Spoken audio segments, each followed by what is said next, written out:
I woke up that morning and found my entire pension account emptied. $92,000. Gone. The name on the transfer? My daughter. A few hours later, my neighbour sent me a picture. Sophie, her husband, and his mother, laughing on a luxury cruise I paid for. I didn't scream. I didn't cry. I just made myself a cup of tea and wrote one sentence. My daughter is alive, but the mother in me died today. Before I tell you how I got every dollar and my dignity back, take a moment to subscribe, like, and share this story. It helps me bring you more real stories about betrayal, justice, and the kind of strength only life can teach. Now, let me tell you how a quiet woman brought a storm to the sea. That morning, the sea was calm, but my world wasn't. The waves outside my window rolled softly against the sand, the same way they had for years. I made my usual cup of instant coffee, sat in my little kitchen by the window, and opened the banking app on my phone. At first, I thought it was a mistake. The number stared back at me in black and white. Available balance, $0 to dollars. I blinked, refreshed the screen, checked again, still zero. My hands started trembling, not from age, but from something deeper, heavier. The kind of trembling that begins in the stomach, crawls up the spine, and settles right behind the eyes. I called the bank. The robot voice greeted me politely. Then a woman came on the line. "Ma'am, all the funds were transferred this morning," she said, "to an account under the name Sophie Whitman." I froze. That was my daughter's married name. For a few seconds there was nothing, no air, no sound. Just the hum of the old refrigerator behind me and the cry of a seagull outside my window. "Are you sure?" I whispered. The woman hesitated, her tone changing from professional to cautious. "Yes, ma'am. Would you like to file a fraud report?" Fraud. That word cut through me like a blade. I hung up without answering. My body moved on its own. I walked to the sink, turned off the kettle that had started to scream, and sat back down. The smell of burned coffee filled the air. For a while I didn't move. The clock on the wall ticked louder than usual. I thought about every shift I'd worked in the hospital, the night shifts, the double weekends, the holidays spent cleaning bedpans and holding dying hands, all for that pension, all for my daughter. The phone buzzed again, a message from my neighbour, Linda. "Marianne, you won't believe this. Sophie posted something, look." She sent me a picture. My daughter, my only child, standing on the deck of a luxury cruise ship, wind in her hair, a glass of champagne in her hand. Beside her, her husband Michael, and his mother, Mrs. Whitman, the woman who never even looked me in the eye. They were laughing. The caption read, "New beginnings, we deserve this." And in the comments, someone wrote, "You're living the dream." Sophie replied with a heart emoji. I stared at that photo until my eyes burned. Then I set the phone down. There are two kinds of silence in life, the one that comforts you and the one that buries you. That morning, mine buried me. I stood up, walked to the cabinet, and took out the small tin box where I kept old photos. There she was, Sophie, 5 years old, missing a tooth, holding a paper star she made for me in kindergarten. She used to say, "One day, Mama, I'll make you proud." And she did, until she didn't. I sat down on the floor and laughed. Not a real laugh, the dry, broken kind that sounds like glass cracking. I thought of the promises I'd made her when her father left. "You'll never go hungry. You'll have everything I didn't." And I had kept those promises. I'd worked until my back gave out, until my bones screamed at me to stop. For what? So she could take it all without even leaving a note? Outside, the sun was shining. The world kept spinning, the ocean kept moving. Only I had stopped. Hours passed before I realized I was still sitting in the same spot. The shadows stretched across the floor, the light turned gold, and I finally stood up. I made myself a cup of tea, chamomile, the kind Sophie used to drink when she couldn't sleep as a teenager. I held the mug close to my face and whispered, "My daughter is alive, but the mother in me died today." And I meant it, because in that moment, something inside me broke cleanly. No screaming, no tears, just a clean, silent fracture between love and survival. I didn't know it yet, but that was the moment my revenge began. That night, I didn't sleep. The house made sounds I'd never noticed before, the pipes groaning, the clock ticking like a heartbeat I didn't want to hear. Every corner of that little home held a memory, and every memory hurt. I kept seeing her face in that photo, Sophie with her golden hair and that perfect smile she learned from her father, the same father who left us when she was 5, walking out the door with a suitcase and a promise, "It's not goodbye, it's just for now." That for now became forever. Back then, we lived in a 2-room apartment above a laundromat in Jacksonville. The air always smelled of detergent and metal. I worked double shifts at St. Mary's Hospital, mornings as a nurse's aide, nights cleaning operating rooms. There were days I came home with my uniform stiff from sweat and bleach. But Sophie didn't mind. She'd run to me, arms open, yelling, "Mama, you smell like soap and safety." That was my heaven, a little girl who thought poverty was perfume. When she was 8, she told me she wanted to be a doctor, so you don't have to clean after them anymore. I laughed, kissed her forehead and told her, "Then you better study hard, baby. Doctors don't cry when they get blood on their shoes." She nodded like she already understood the world. I saved every penny I could. I gave up new shoes, sold my wedding ring, and skipped dinner more times than I could count. Every dollar went to Sophie's future, her school, her books, her dreams. By the time she turned 18, I had managed to put away almost $40,000, all from cleaning rooms and changing sheets. That money became the down payment for her college tuition at Florida State.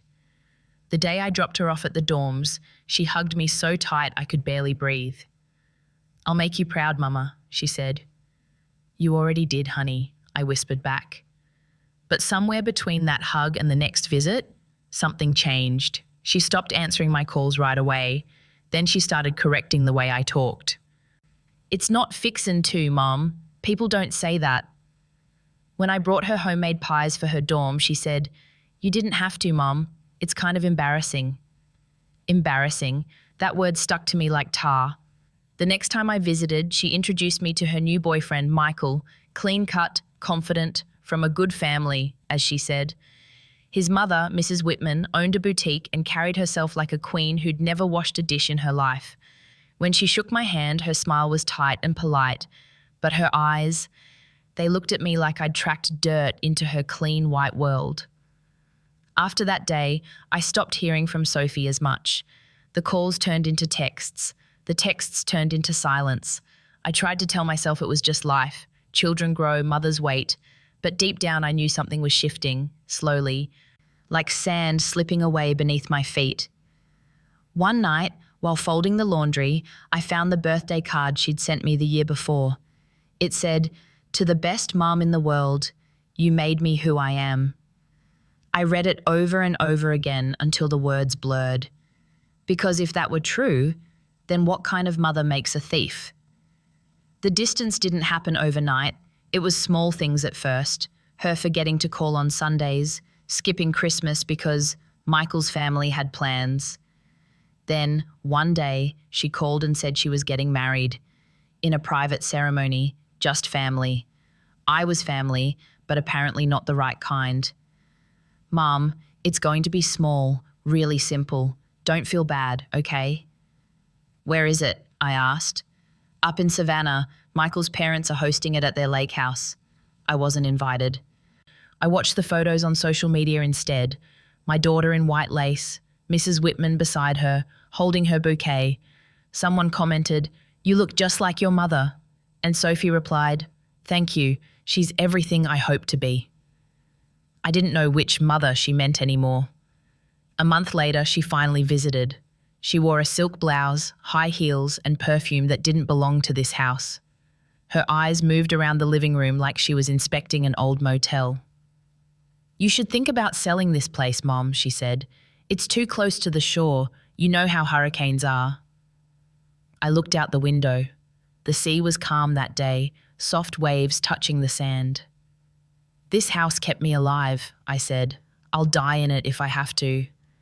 She smiled politely. the kind of smile people give when they're waiting for you to finish talking. Then she changed the subject. Michael's investing in a new property. He says you could make great returns if you... No, Sophie, I'm not putting my money in anyone's hands but mine. She went quiet. Her tone hardened. You never trust anyone. That's why you've always been stuck. Those words hit harder than any slap could.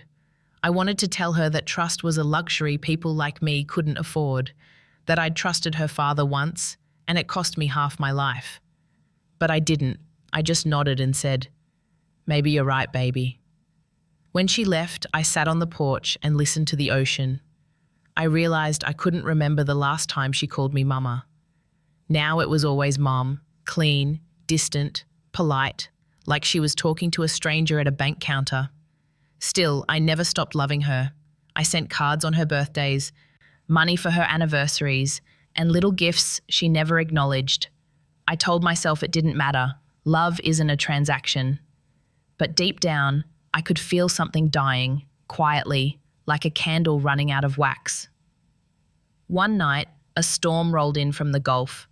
The power went out, and I lit an old candle, the same one Sophie made for me in middle school, scented with vanilla and lavender.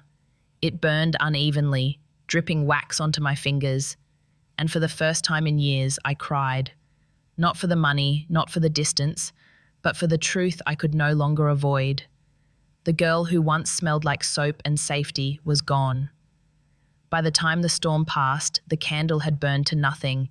The wax had hardened around my hands, and so had my heart. Silence has a sound.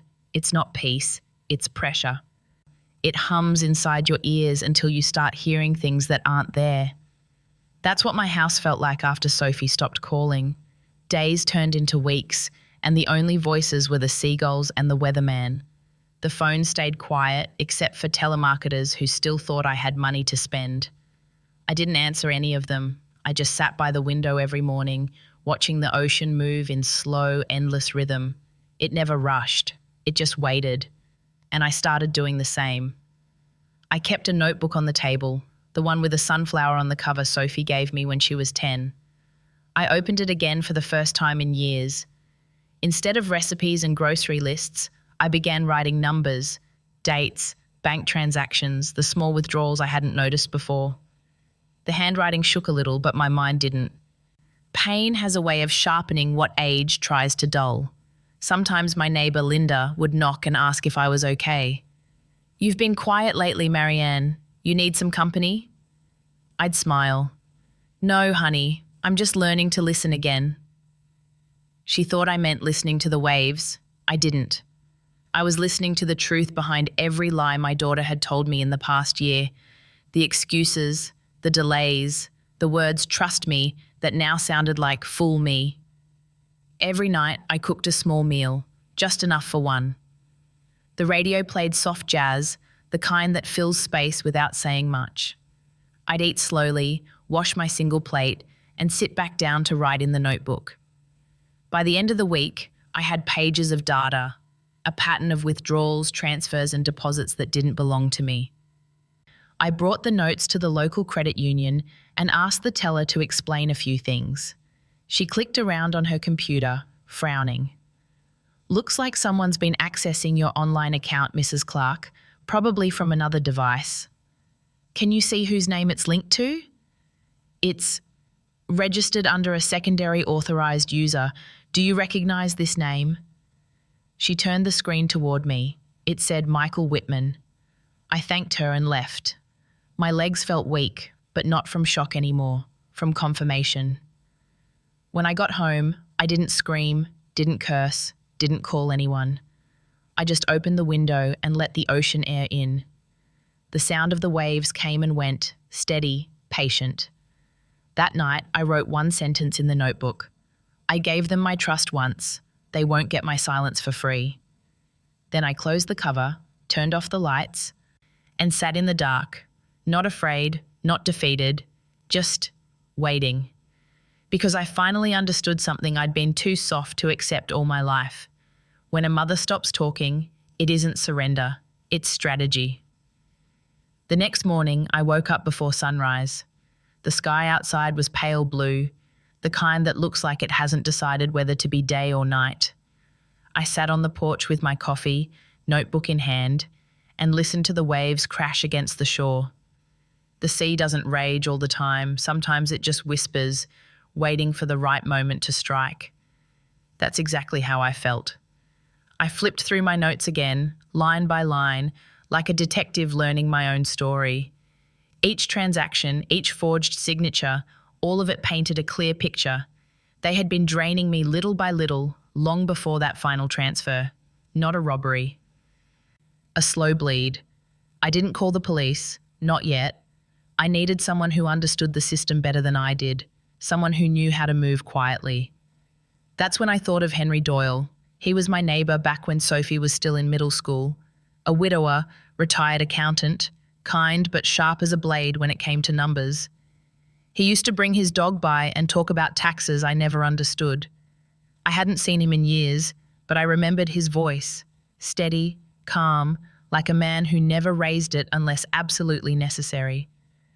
I found his number written on an old Christmas card. My hands trembled as I dialed. "Henry Doyle," a voice answered. "Henry, it's Marianne Clark from Sandpiper Street."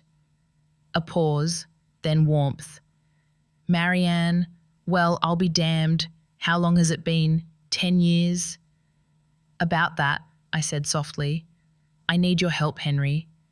But I'd rather not talk about it on the phone." We met that evening at a small diner by the boardwalk.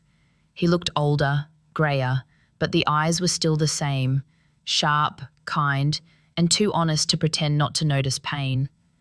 I slid the notebook across the table. He read silently for a while, flipping through pages, tracing his finger along the numbers. Then he looked up. "You're telling me your daughter and her husband have been accessing your accounts?" "Yes." "And you didn't give them permission?" "I gave them my love," I said. "Turns out that was enough." Henry sighed and leaned back. "They forged your digital signature, Marianne. This isn't just betrayal, it's a federal crime, elder financial exploitation." The words felt heavy but satisfying, like hearing the diagnosis you already knew but needed someone else to confirm. "What do I do?" I asked. "You gather everything," he said. "Statements, emails, screenshots, messages. You document it all. Don't confront them yet. People like that, they don't confess. They collapse." I nodded. He looked at me for a long moment, then added, "You're awfully calm for someone who's been robbed blind." I smiled, but there was no humour in it. When you've cried every tear there is, calm is all that's left. We talked until the diner closed. He promised to help me file the report quietly, through the right channels. Before I left, he said, "You know, Marianne, silence used to be your weakness. Now it's your weapon."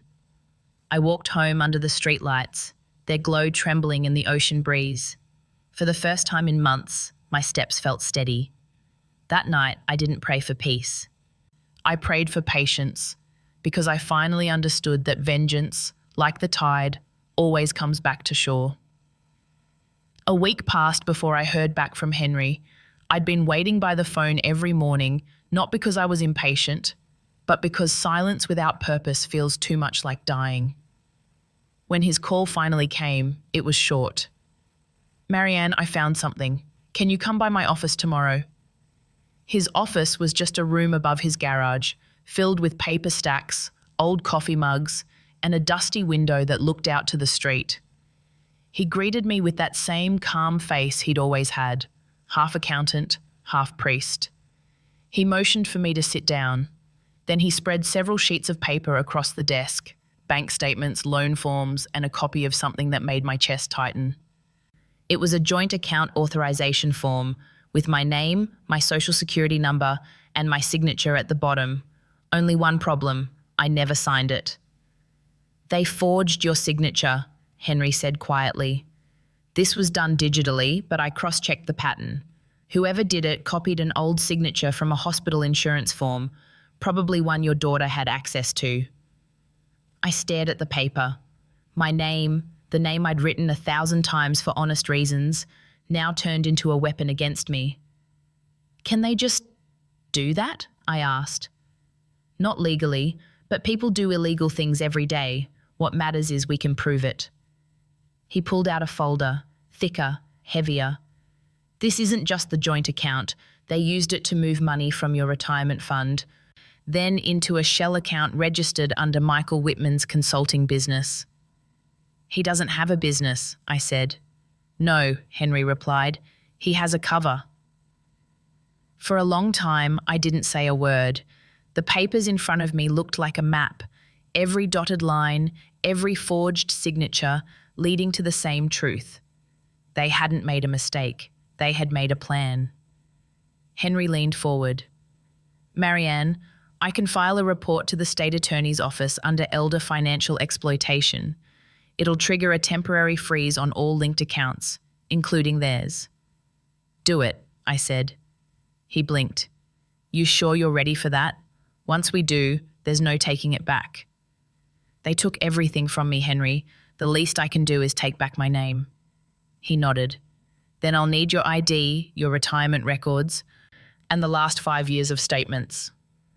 I handed him a folder I'd already prepared, every document, every note, every printout. He smiled slightly. You've been busy. When you stop crying, you start organizing. We worked in silence for the next hour, him typing slowly, me reading every line like it was a prayer. When he was done, he slid the printed form across the desk for me to sign. This time, my hand didn't shake. Afterward, I stood by the window and looked outside. A couple of kids rode their bikes down the street, laughing, free of consequence. And for a brief moment, I remembered Sophie at that age, barefoot, chasing waves, hair tangled with salt and sunlight. I used to think that girl could do no wrong. Henry, I said quietly, what happens now? Now, he said, leaning back. We wait for the tide to turn. I left his house just before sunset. The air smelled like rain and gasoline. The sky had turned a deep shade of pink, the colour of endings and warnings. When I reached home, I brewed a cup of chamomile tea and sat on the porch, watching the first drops hit the railing. For the first time in months, I felt something I hadn't in years. Not peace, but clarity. The kind that hurts before it heals. I looked at the notebook on my lap, opened to a clean page, and wrote, They wanted my silence. I'll give them noise they can't hear, the kind that moves through courts, not screams. The rain began to pour, steady and unbothered, and as it hit the sea, I whispered, Let them enjoy their calm ocean. You and I know storms don't ask for permission. 3 days later, Henry called again. It's done, he said. The report's been filed. The state attorney's office accepted the documentation. You'll get a confirmation letter by next week. His tone was steady, almost casual, but I could hear it, the faint crackle of something coming alive. Justice doesn't roar. It hums, quietly, like the engine of a boat before it leaves the dock. That afternoon, I went to the post office to sign the official affidavit. The clerk, a young man with sleepy eyes, looked at the papers and then at me. You're pressing charges against your daughter? He asked, too curious for his own good. No, I said. I'm pressing pause on being her victim. He didn't ask again. When I got home, the air felt different. The ocean wind had changed direction, warmer, heavier. There's a saying old sailors used to tell me when I worked part-time cleaning boats, when the wind shifts at dusk, something's coming. That night, something did. I was watching the evening news when my phone buzzed. It was an email notification from my bank. Suspicious activity detected. Temporary freeze applied to all joint accounts. I almost smiled. Almost. The next message came 20 minutes later, from Sophie. Mom, what's going on? The bank says the account is frozen. We can't access anything. Please call me ASAP. I stared at her message for a long time, the way a person stares at a door they know they'll never open again. Then I put the phone face down on the table and let it ring when she called. The voicemail she left was frantic. Mom, did you Did you do something? We're on the cruise. And they're saying the cards aren't working. Michael's furious. Please, just tell me what's happening. Her voice cracked near the end, somewhere between fear and disbelief. The kind of sound a child makes when they realize the rules have changed. I didn't respond. Instead, I opened my notebook and wrote, "The sea always takes back what it lends." The next day, Henry came by with coffee and paperwork. "You've officially triggered a fraud review," he said. "Meaning?" "Meaning the funds in their accounts are now under federal supervision. They'll be questioned once they return to US soil." He took a sip of coffee, studying me. "You're awfully calm about this, Marianne." "Calm is what comes after heartbreak, Henry. There's nothing left to shake." He nodded slowly, like he understood. Later that night, I stepped outside. The moonlight spread across the ocean like silver paint. Somewhere out there, maybe hundreds of miles away, my daughter was standing on a luxury deck, watching the same sky. And for the first time in a long time, we were connected again, not by love, but by consequence.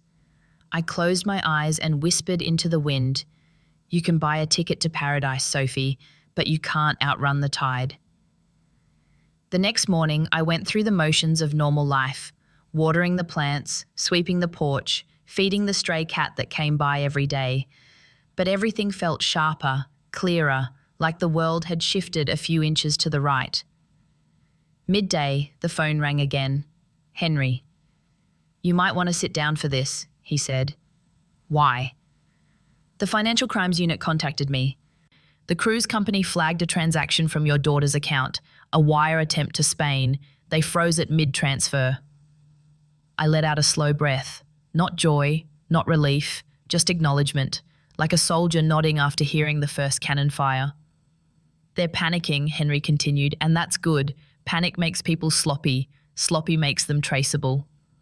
That night, I didn't celebrate. I didn't even smile. I just turned off the lights, stood by the window, and watched the ocean. In the distance, thunder rolled, faint but certain. It wasn't a storm yet, but it was coming, and I was ready. 3 days passed. I didn't turn on the TV, didn't open my phone. I just listened. To the ocean, to the wind, to the slow unraveling of something I couldn't see but could feel. Because silence, once it takes root, starts echoing in other places too. Henry dropped by that evening with a folder under his arm. "They confirmed the freeze," he said. "All linked accounts, including the Shell one in Michael's name, are locked pending investigation." "Good," I said quietly. He looked at me for a moment before adding, "You know, this could take weeks." "That's fine," I said. "I've been waiting my whole life to be heard. A few weeks won't hurt." He smiled, a little uneasy, like he wasn't sure if I was joking. But I wasn't. That night, the wind picked up outside. It howled through the cracks of my window, carried the smell of salt and rain, and I thought to myself, storms don't announce their arrival. They just build quietly until they're undeniable. Meanwhile, somewhere in the middle of the Caribbean, Sophie's storm had already started. From what I'd later learn, it began at breakfast. The waiters refused to charge their cabin to a card that had been declined twice.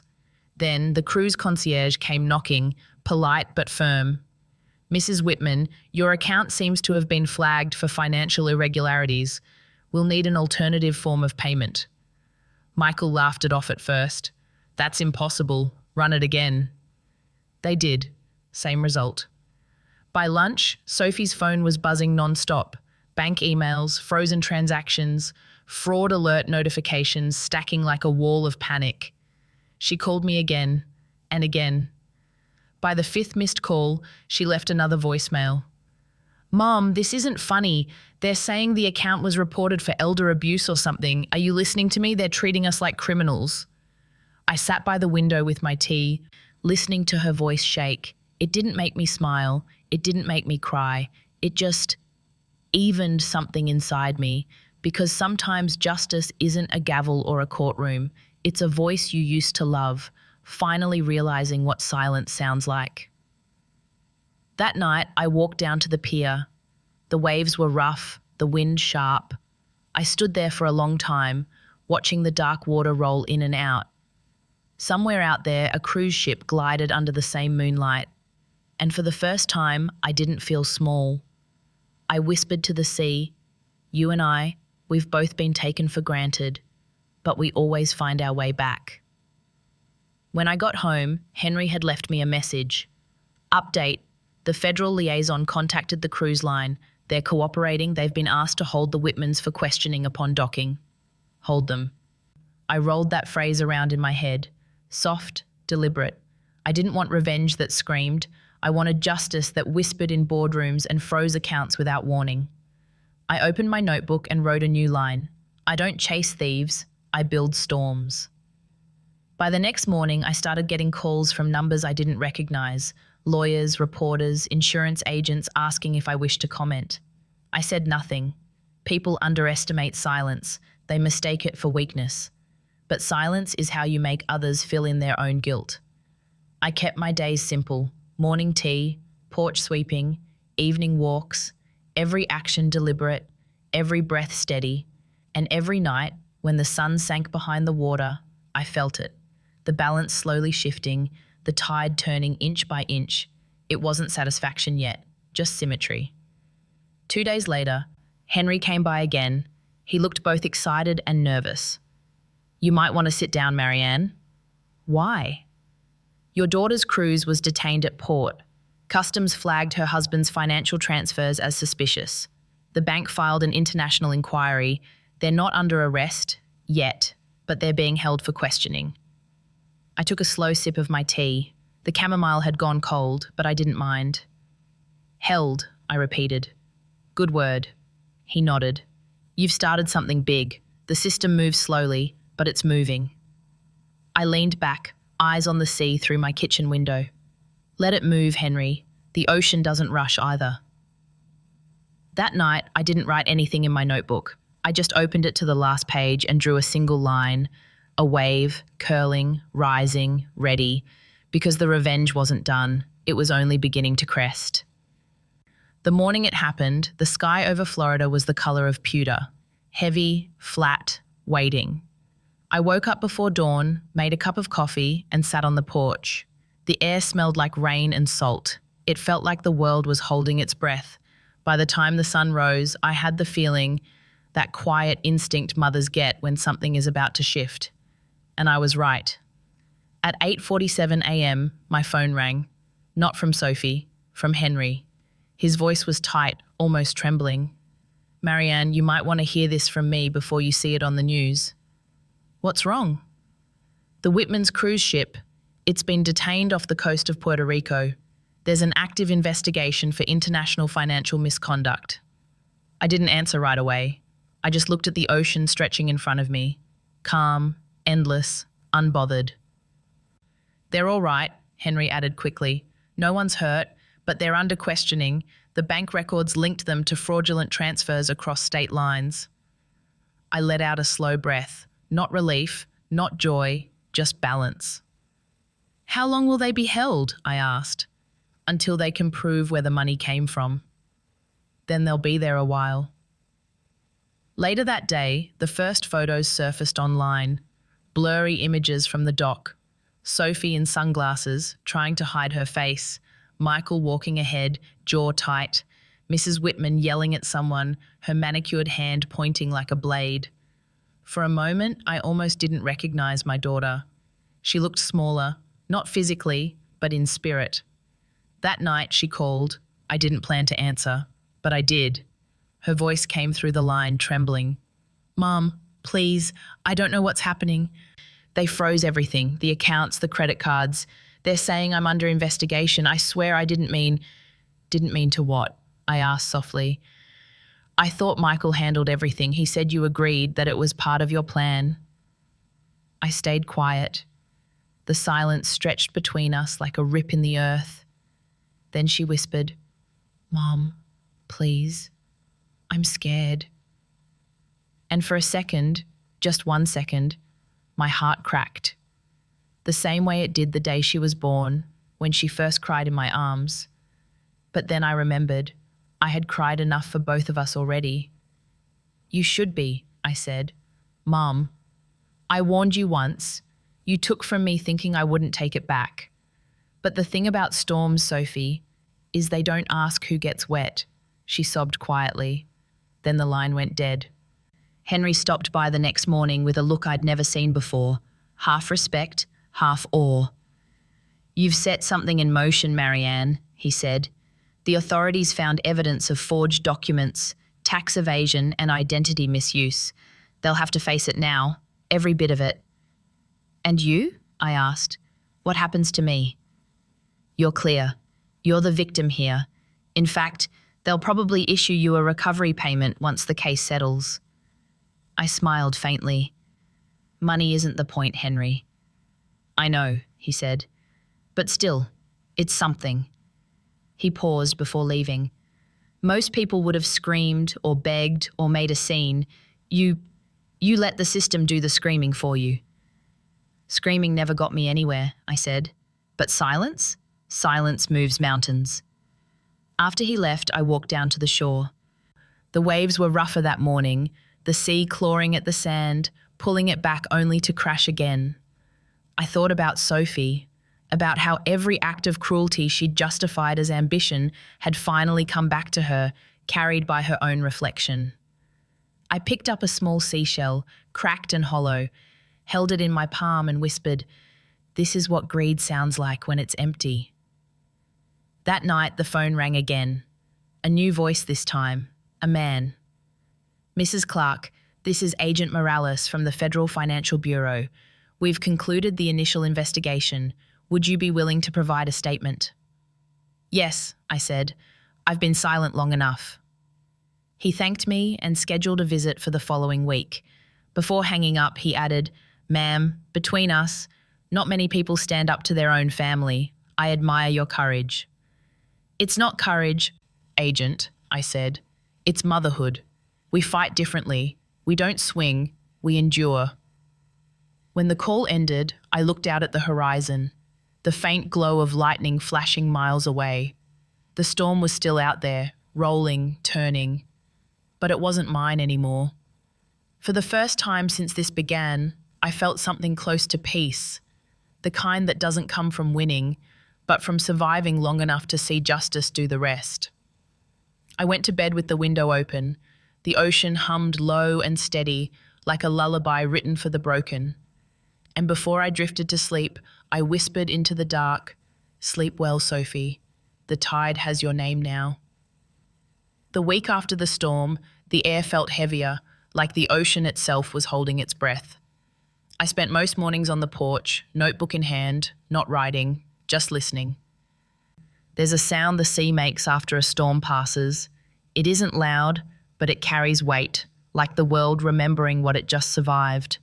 That's what my life felt like now, quiet, but changed. Henry came by with a newspaper under his arm. He didn't say a word at first, just handed it to me.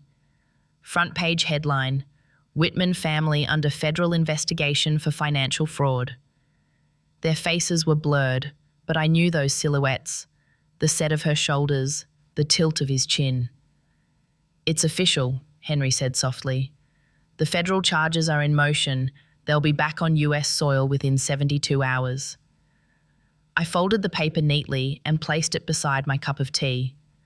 What happens now? They'll be questioned, processed, and their assets will stay frozen until the audit's complete. Good, I said. Let them feel what it's like to live on nothing. Henry hesitated before speaking again. You'll probably be asked to testify, Marianne. The investigators want a full statement. You can choose how much to tell. I'll tell the truth, I said, but not to hurt her. I'm done hurting. He smiled, small but proud. You've got more grace than most saints I've met. Grace isn't kindness, Henry. It's just mercy with boundaries. 2 days later, Agent Morales arrived at my home, a tall man in a dark suit, polite but focused. He set up a recorder on my kitchen table and said gently, Mrs. Clark, I just need you to walk me through everything from the moment you discovered the missing funds. I told him everything, the app, the bank call, the photograph, the forged forms Henry found. He didn't interrupt once, just nodded. occasionally writing notes. When I was done, he turned off the recorder. "I have to say, ma'am, most victims don't stay this composed." "That's because I stopped being a victim the moment I stopped screaming," I said. He chuckled quietly, then said something that stayed with me. "Justice is slow, Mrs. Clark, but it always arrives. It just hates noise." When he left, I sat alone at the table for a long while. The late afternoon light poured through the curtains, turning the steam from my tea into gold. And for the first time, I realized I wasn't waiting for revenge anymore. I was waiting for closure. That evening, the phone rang again, this time from an unknown number. I didn't answer at first, but something made me pick it up. A voice on the other end said, "Mrs. Clark, it's me." Sophie. For a second, I couldn't breathe.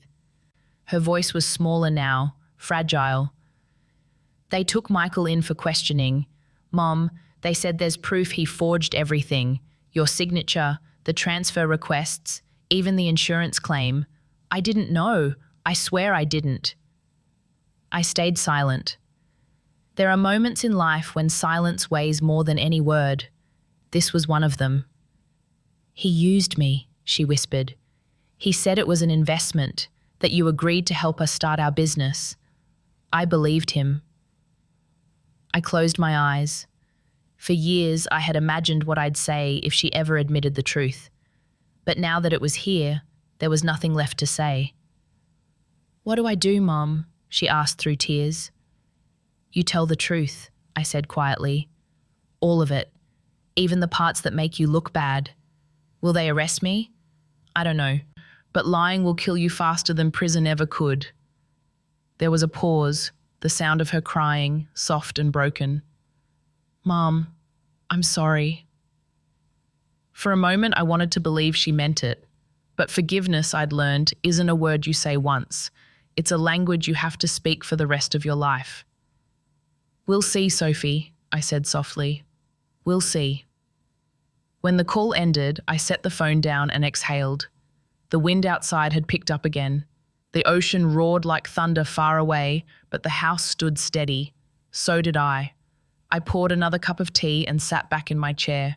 Justice wasn't fast, but it was patient, just like me. 2 weeks later, Henry drove me downtown to the courthouse. It wasn't for a trial, not yet. Just the formal hearing, the one where the truth begins to crawl out from under the rug. The hallways smelled like paper, coffee and fear, 3 things justice feeds on. I sat in the back row, hands folded, eyes steady. Sophie was already there, sitting at the table with her public attorney. She looked different. Her hair tied back, face pale, the shine in her eyes replaced with something raw, humility maybe, or just exhaustion. Michael wasn't beside her. He sat at a separate table with his lawyer, his jaw clenched, every bit the man who'd built a life on control and finally lost it. And Mrs. Whitman, that proud woman with the designer scarves, wasn't in the room at all. She'd fainted earlier, they said, when she heard about the frozen accounts and tax evasion charges. I didn't smile, I just watched. The prosecutor laid everything out, the forged forms, the wire transfers, the false insurance documents. Each page felt like a piece of me being stitched back together. Not because I wanted them punished, but because the truth was finally speaking in my place. When it was my turn to stand, I walked to the witness stand slowly. Agent Morales nodded at me reassuringly. "Please state your name for the record." "Marianne Clark." My voice didn't shake. He asked me to describe how I discovered the theft. I told him, step by step, from the morning the numbers turned to 0 to the moment I heard Sophie's voice break on the phone. I didn't dramatize it, I didn't cry, I just told it the way it happened. Plain, clean, and true. When I finished, the judge thanked me. As I turned to step down, Sophie looked up at me, really looked, for the first time in years. Her lips trembled. "Mum," she whispered, but I kept walking. Some words don't belong in public places. Outside, the day was bright and cruelly beautiful, the kind of sky that refuses to match the gravity of what happens beneath it. Henry walked beside me in silence until we reached his car. "You did good," he said finally. I didn't do anything, I replied. The truth did. We drove back along the coast road. The sea glittered in the sunlight, as if nothing terrible had ever happened to it, as if it hadn't swallowed storms or secrets. And for the first time in months, I realized I wasn't carrying the weight anymore. It had gone where it belonged. That evening, Sophie called again. This time I answered. Her voice was soft, stripped bare. They released me, Mum. Michael's facing charges. I'm staying at a motel. You're alive, I said. That's enough for now. Mum, can I come home? The question hung in the air like smoke. For a moment, the word yes formed on my tongue, the reflex of every mother who ever loved too much. But then I saw the notebook on the table, the one filled with everything that had been taken, every scar written in ink. Not yet, I said quietly. Why? Because home isn't a place, Sophie. It's trust, and you haven't earned your way back there. She cried quietly. I understand. When the call ended, I sat in the dark for a long time, listening to the ocean breathing beyond the walls. It sounded different now, not threatening, not broken, just steady, just true. A few days later, Henry stopped by with a manila envelope. The state ruled in your favor, he said, handing it to me. Inside were the recovery documents, authorization for restitution, and a letter from the bank confirming the reinstatement of my accounts. I ran my thumb over the embossed seal. Money had never mattered less. Still, I whispered a quiet thank you, not to the system, but to whatever force had kept me standing long enough to see this through. As Henry left, he turned at the gate and said, You finally got your justice, Marianne. I shook my head. No, Henry, justice got me. It found me when I stopped asking for mercy. That night, the sky was clear again. I sat on the porch, the same chair, the same view, but everything inside me had changed. The sea shimmered under the moonlight, endless and forgiving. I opened my notebook to the last blank page and wrote, Justice doesn't shout. It whispers through time, through consequence, through the silence we choose instead of hate. Then I closed it, set it aside, and let the sound of the ocean fill the space where pain used to live. Justice came and went quietly, like a tide that had done its job. No noise, no celebration, just still water and wreckage left behind. The papers said case closed, the accounts were restored, and the authorities called it a victory. But victories don't always feel like freedom. Sometimes they just feel like aftermath. For weeks, I tried to go back to ordinary life, grocery runs, laundry, my small garden out back. But everything ordinary had changed shape. The store clerk smiled at me differently now, like she knew my story. Neighbours stopped pretending they didn't gossip. Even the sea outside my window seemed quieter. Respectful maybe, or wary. I didn't care. The world could talk. I had peace, and peace was expensive. Then one morning, a letter arrived. No stamp. No return address. Just my name, written in handwriting I could have recognized blindfolded. Inside was a single folded page. The first line read, I don't expect forgiveness, Mom. I just want you to know I finally see it. It went on to describe how Michael had taken everything, not just the money, but the story. He'd told her lies, manipulated her into signing forms, and when the investigation began, he'd tried to shift the blame onto her. Now he was facing multiple charges, while she was left with debts, no home, and no one to call. The last line said, If you can't forgive me, at least remember that I'm still your daughter, and I'm still learning what that means. I folded the letter and sat with it in my lap. I should have felt something. Anger, sorrow, relief. Instead, I felt the same thing the ocean must feel after a storm. Tired. That night, I called Henry. He came over with soup and 2 cups of coffee, as he always did when words felt too heavy to say alone. I showed him the letter. He read it silently, then handed it back. You gonna reply? I don't know, I said. You don't have to. Some lessons finish themselves. We sat in silence for a while, listening to the waves hit the shore. Then he said, "You ever wonder what all this was for? I mean, you got your money back, your name cleared, but what did it really fix?" I looked out the window, the sea glimmering under the porch light. "It fixed the part of me that stopped believing in truth," I said, "but it broke the part of me that believed in family." He nodded slowly. "Sometimes they're the same part, Marianne."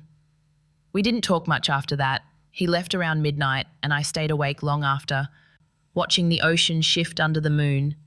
The tide was low, the sand dark and glistening, a mirror reflecting everything I didn't want to see. The next morning, I found another envelope at the door.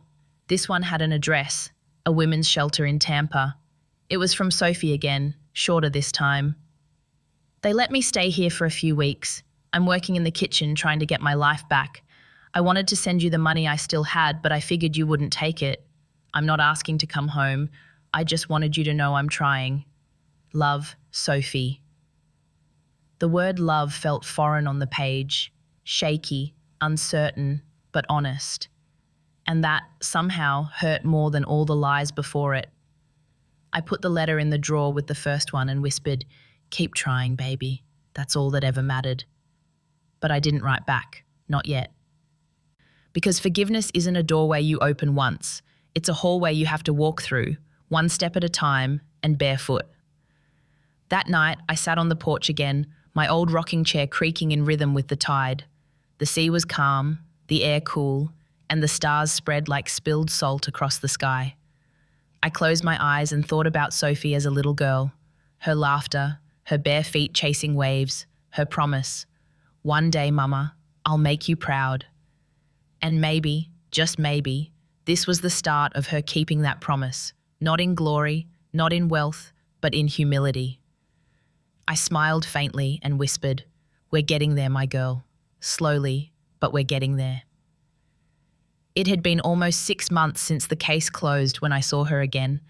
I was coming out of the grocery store carrying a paper bag full of peaches and tea bags, when I heard a voice behind me, small, careful. "Mom?" I froze. For a moment, I thought my mind was playing tricks on me, but when I turned, there she was, thinner, paler, her hair tied back in a simple ponytail, no makeup, no jewelry, no mask, just my daughter, stripped down to the truth. She smiled faintly, like she wasn't sure she had the right to. "I didn't mean to scare you," she said softly.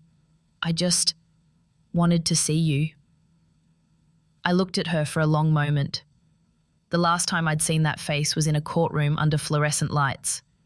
Now, standing in the warm sunlight, she looked younger and older all at once, a woman who'd finally met herself. "You look well," I said.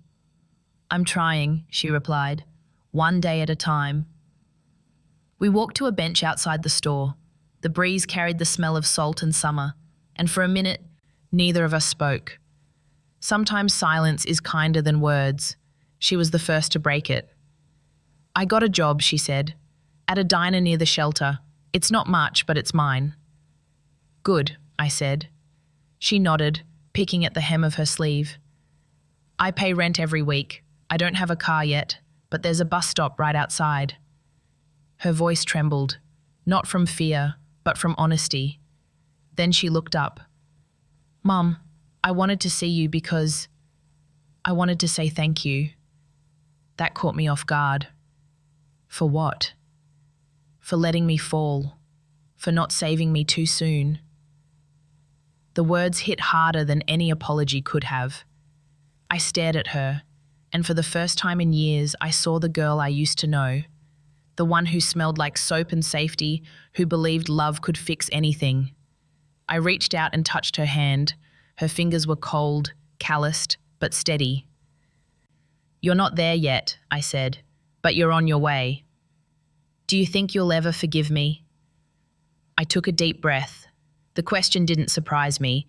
It had been living between us for years. "Forgiveness isn't something I give, Sophie," I said. "It's something we build, brick by brick.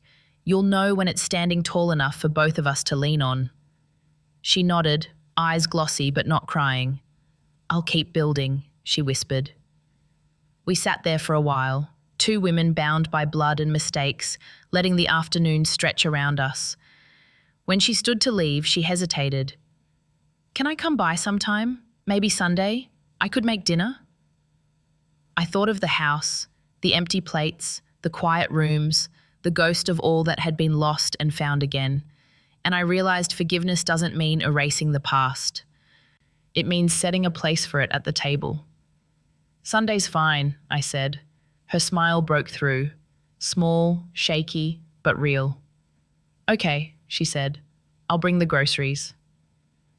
When she walked away, I watched until she disappeared down the street. The wind shifted then, carrying the scent of peaches from my grocery bag, sweet, faint, alive. That night, I set 2 plates on the kitchen counter, out of habit more than hope. The house felt lighter somehow, like it was exhaling after holding its breath for too long. I opened my red notebook and wrote the last entry I would ever write in it. Some storms destroy everything, some just wash the salt off what was meant to stay. Then I closed the notebook and placed it in the drawer beside her letters. Outside, the sea was calm again, steady, forgiving. I stood by the window, watching the moonlight ripple across the water, and whispered, "We're both learning, Sophie, to fall, to rise, to forgive." And for the first time, I didn't feel alone. The days grew slower after Sophie came back into my life. Not dramatic, not loud, just slower, like the world had finally stopped spinning long enough for me to catch my breath. Every Sunday, she showed up at my door with a grocery bag in one hand and that same nervous smile in the other. The first time, she brought too much: steak, wine, a whole pie. By the third visit, she learned that what I wanted most was time, not food. We didn't talk about the past much. We talked about weather, recipes, the cat that kept sneaking into my garden. Sometimes we ate in silence. And in that silence, I felt something change. A bridge being built, one quiet plank at a time. One afternoon, we were washing dishes together when she asked, "Do you ever think about Dad?" It had been decades since I'd heard his name spoken aloud in that house. "Sometimes," I said, "mostly when I'm reminded that leaving can be the kindest thing a person ever does." She smiled sadly. "I think I inherited that from him, running when things get hard." "No," I said softly. "You just didn't know the difference between leaving and escaping. Now you do." She nodded, eyes on the soapy water. The late afternoon sun poured through the window, glinting off the bubbles. For a moment, I saw her as she once was, 5 years old, standing on a stool to help me rinse the dishes, her little hands covered in foam. Life has a way of circling back to its simplest form. Sometimes the healing doesn't come with apologies, it comes with shared silence and clean plates. A few weeks later, my doctor told me my heart wasn't doing well. He used words like weakened valves and irregular rhythm, but I heard something simpler underneath it all: time. Not the kind that could be measured in days or months, the kind you can feel running out quietly, like a candle reaching its end. I didn't tell Sophie right away, not because I wanted to hide it, but because I wanted to understand it myself first. When you've spent your whole life fighting for survival, for respect, for truth, it takes a while to learn how to rest. That night, I walked to the beach.